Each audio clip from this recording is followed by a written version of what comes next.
26th and 11th and last term of AP are 0, 3, and -1/5 respectively. Find the common difference and the number of terms అని చెప్పేసి అడుగుతున్నాడు అంటే D and ఏ అని అడుగుతున్నాడు.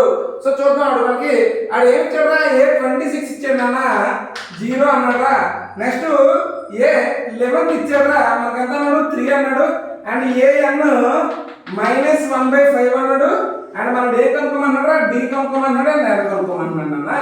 So చూద్దాం ఒకసారి ఏ 26 అన్న అంటే ఏ ప్లస్ 25 డి ఈక్వల్ టు 0 అన్న. ఏ 11 అంటే ఏమన్నా ఏ ప్లస్ 10d ఈక్వల్ టు 3 అన్న. రైట్, మనకి ఏ డి వాల్యూ కావాలి కదా, నేను దీంట్లో నుంచి దీన్ని సబ్ట్రాక్ట్ చేస్తాను రా. మైనస్ 25 నుంచి 10 తీస్తే 15d రా. 15d ఈక్వల్ టు -3 అన్న.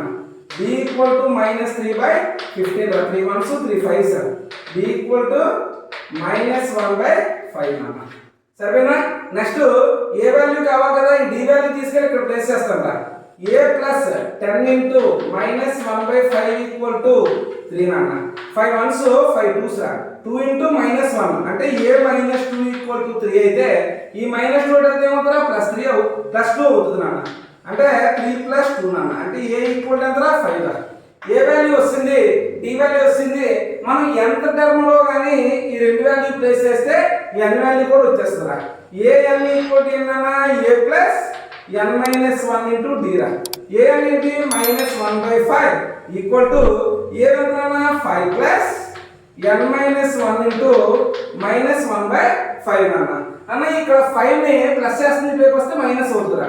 -1/5 -5 ఈక్వల్ టు n-1 ఇంటూ -1/5 అన్న. సో 5 5 25 రా. -1 -25/5 ఈక్వల్ టు n-1 ఇంటూ -1/5 అన్న. అంటే -26/5 ఈక్వల్ టు n-1 ఇంటూ -1/5 అన్న. ఈ 5 క్యాన్సిల్ అవుతుంది, ఈ మైనస్ క్యాన్సిల్ అవుతుంది.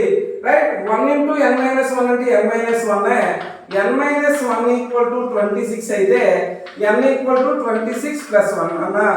n ఈక్వల్ టు ఏమవుతుందా 27 అవుతుంది అన్న. అంటే ఎన్ని టైమ్స్ ఉన్నాయి మొత్తం 27 టైమ్స్ అనేవి ఉన్నాయి అన్న. ఓకేనా.